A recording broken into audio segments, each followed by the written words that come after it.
Bom dia, amigos. Que a paz de Jesus esteja com todos. Vamos ao nosso amanhecer com Cristo.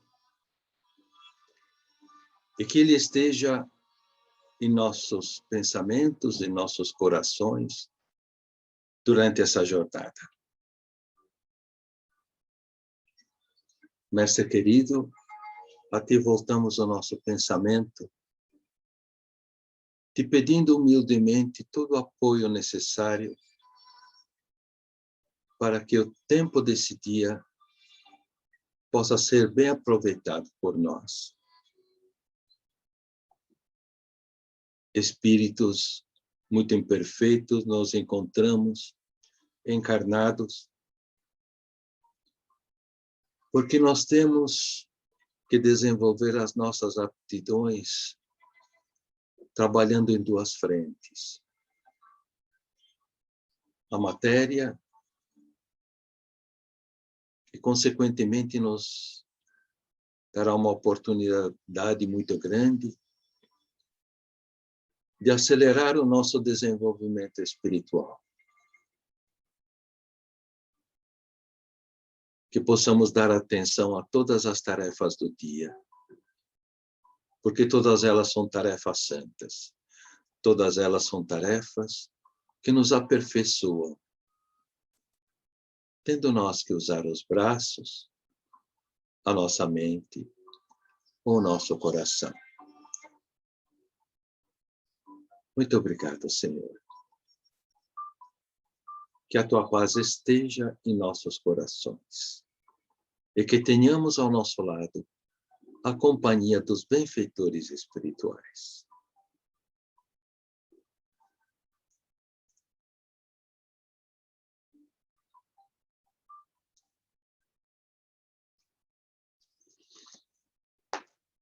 Eu gostaria de fazer uma pergunta. Qual o título que você confere a Jesus? Vá pensando. Hoje vamos nos valer do livro Pão Nosso, de Emmanuel, psicografia do nosso Chico Xavier, no capítulo 90. Encontramos lá a palavra de João Batista, no Evangelho de Lucas, capítulo 3, versículo 17.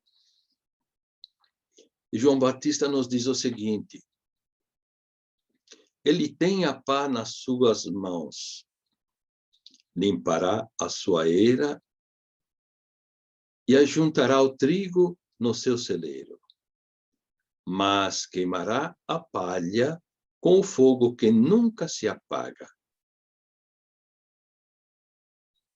Essas palavras simbólicas nos mostram principalmente uma coisa. Por todos os títulos que a gente possa conferir a Jesus, há um que certamente o representa da melhor forma. E Emmanuel, a esse respeito, diz o seguinte: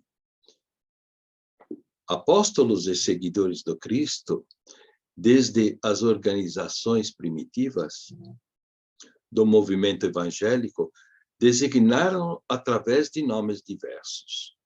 Jesus foi chamado de mestre, o pastor, o Messias, o Salvador, o príncipe da paz. Todos esses títulos são justos e veneráveis. Entretanto, não podemos esquecer, ao lado dessas evocações sublimes, aquela inesperada apresentação do Batista. O precursor designa-o por trabalhador atento que tem a pá nas mãos. Trabalhador atento que tem a pá nas mãos. Ou seja, o trabalhador divino. E não poderia ser de outra maneira, porque desde há 4,5 bilhões de anos atrás,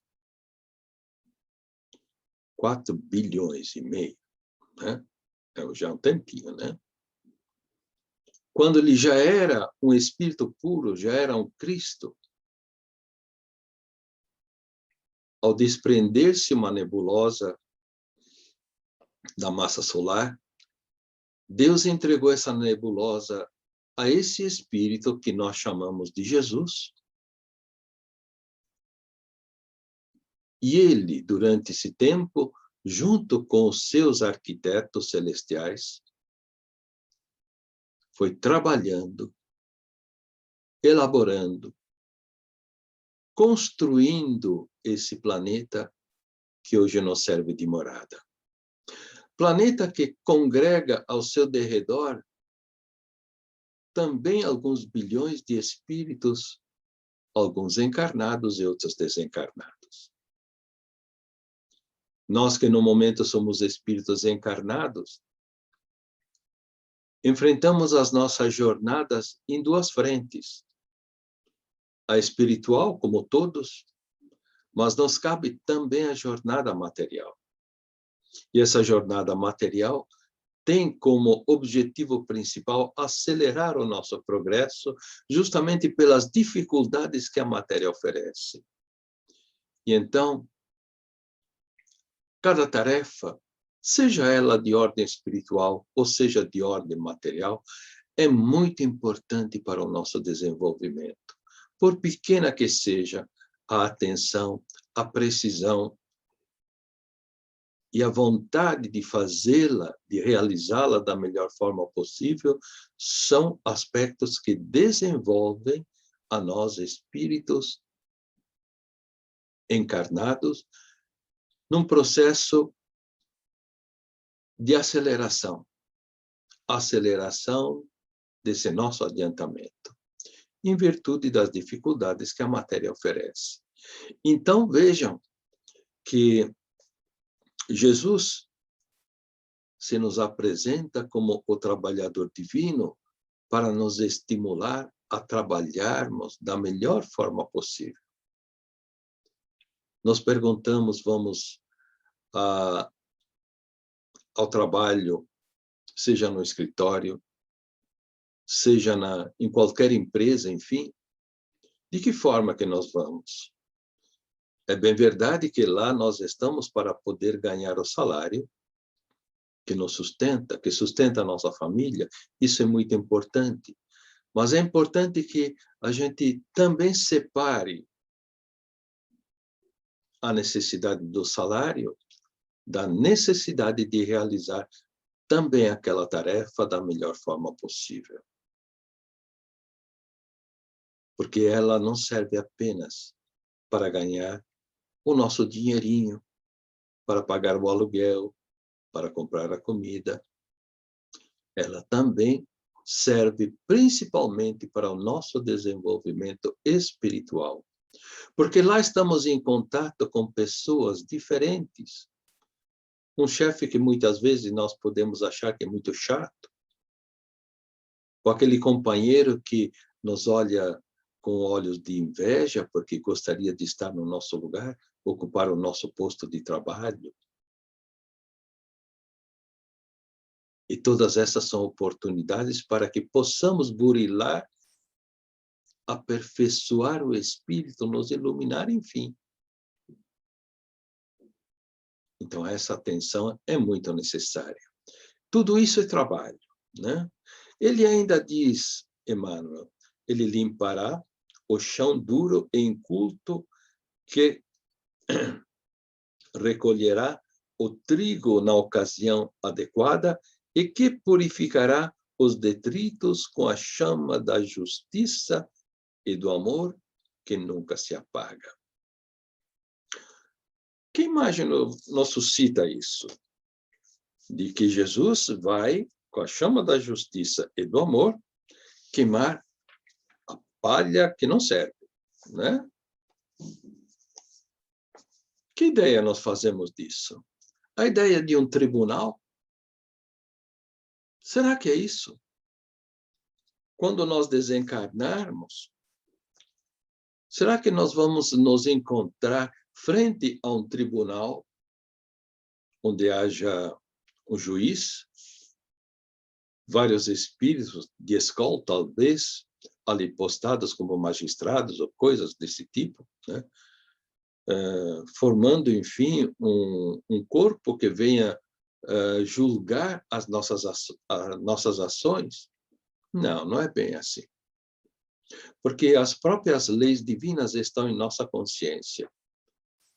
Consequentemente, não é um tribunal à semelhança do tribunal terrestre que lá vai se constituir. Mas vamos estar frente a frente com a nossa própria consciência, já que as leis lá estão, e ela vai nos explicar direitinho o que a gente fez de bom, o que a gente não fez, o que deixamos de realizar com perfeição ou não. Interessante notar, continua Emmanuel, que João não apresenta o Senhor empunhando leis, olha só, cheio de ordenações e pergaminhos. Na realidade, não é isso.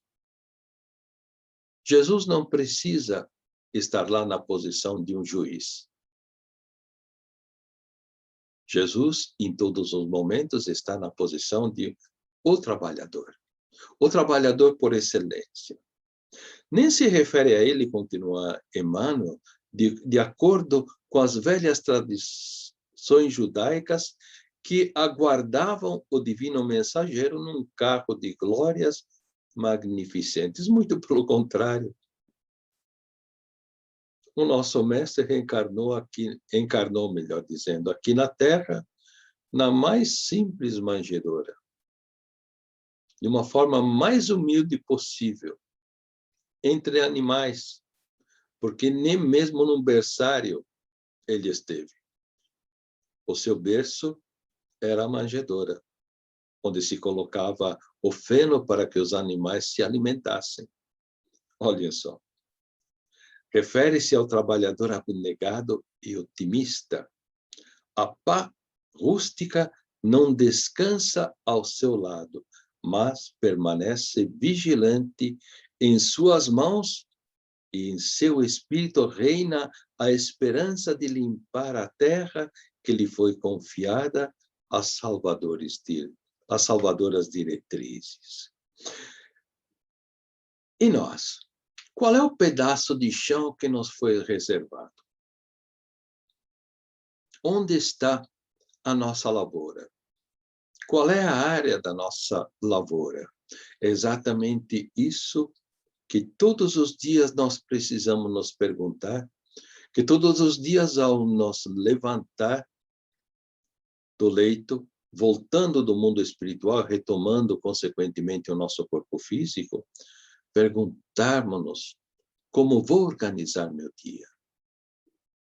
Quais as minhas tarefas?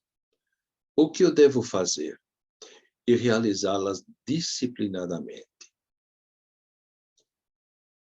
Então, nós teremos a certeza que mesmo que alguma coisa venha eventualmente a fugir um pouco do nosso controle, nós estaremos nos habilitando pouco a pouco a trabalhos mais elevados. Nós não podemos atingir os trabalhos mais elevados se antes não conseguirmos realizar as tarefas mais simples. E estamos aqui, presos a um corpo físico, temos a excelente oportunidade de nos desenvolvermos dessa forma. Continua Emmanuel. Todos vós que viveis empenhados nos serviços terrestres, olha só, por uma era melhor, mantende aceso no coração o devotamento à causa do Evangelho do Cristo. E quando nós pensamos na causa do Evangelho, frequentemente o que é que a gente pensa?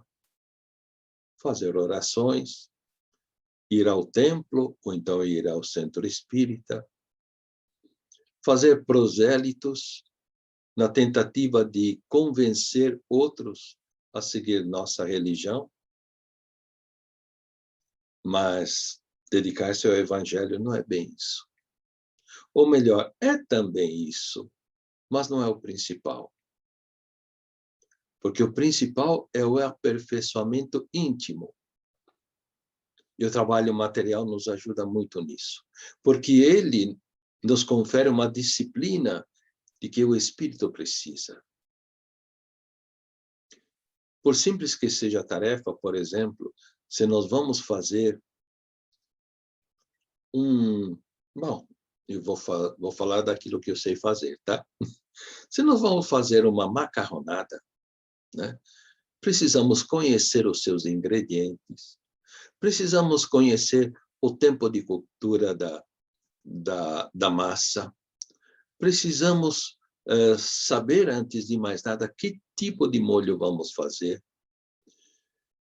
de como devem ser processados cada um desses ingredientes, qual deve ir primeiro na panela, qual vai a seguir, as proporções, e tudo isso é disciplina, que pouco a pouco nós vamos interiorizando. Hoje, por exemplo, né, muitas pessoas sabem fazer as suas tarefas sem já nem precisar consultar o manual, porque já as interiorizaram. Ao mesmo tempo em que isso acontece, também acontece que a disciplina vai se interiorizando em cada um de nós e ela se torna útil, uma virtude para o espírito em todas as situações. Quando nos defrontarmos com uma situação um pouco mais difícil, em que precisamos desenvolver a tolerância, em que precisamos olhar para o outro com carinho, em que precisamos ter paciência com aquele companheiro menos elevado, com aquele familiar mais perturbado, essa disciplina vai nos ajudar muito. Essa disciplina será o nosso sustentáculo e, consequentemente, nós agradeceremos porque nós a adquirimos justamente no trabalho material, por simples que ele seja. Continua Emmanuel dizendo: não nos cerceiem dificuldades ou ingratidões, portanto, agradeçamos a Deus. Qualquer instante em que as dificuldades se apresentam, sem lamentar. Porque a lamentação é colocar-se numa posição de revolta. Quando, na realidade, a dificuldade é a nossa mestra. Agradecendo, portanto, porque ela nos dá a oportunidade de evoluir, de superar a nós mesmos, fazer um pouquinho mais. E termina Emmanuel dizendo: desdobremos nossas atividades sob o precioso estímulo da fé. Fé que não é apenas acreditar, mas fé no trabalho que estamos realizando. Fé naquele trabalhador divino que vai à nossa frente e que nos protege. Emmanuel diz ainda assim: porque conosco exatamente vai à frente, abençoando-nos a humilde cooperação, aquele trabalhador divino que limpará a era do mundo. Amigos, estamos em tempo de transformação do planeta. É uma daquelas fases em que o trabalhador divino está separando o joio do trigo. Não nos cabe julgar aquilo que essa pandemia vem realizando.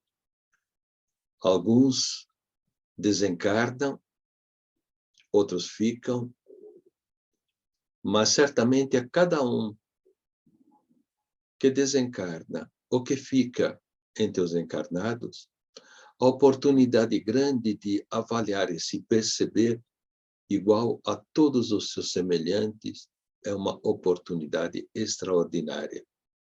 Porque é isso que exatamente essa pandemia vem nos revelar. Aqueles que desencarnaram não necessariamente são espíritos degradados. Muito pelo contrário. Nós temos companheiros e companheiras de uma elevação espiritual invejável que já partiram para o mundo espiritual. Certamente estão trabalhando lá para nos ajudar a sustentar ainda as nossas provas aqui nesse mundo material. Outros ficaram porque têm a oportunidade ainda de terminar de resgatar ou de realizar as tarefas que ainda não realizaram. Vamos aproveitar, portanto, esse momento, porque certamente é um momento de seleção. É um momento em que a palha está sendo separada do joio. E vamos pedir ao nosso Mestre, Jesus, que nos abençoe o dia. Esse dia que começou com esse amanhecer junto com Ele. E que nós possamos, Mestre querido, estar contigo durante o dia inteiro e os próximos dias que hão de vir. Muito obrigado. Que a tua paz esteja com todos nós. Tchau, amigos. Que Deus abençoe a todos e a todas.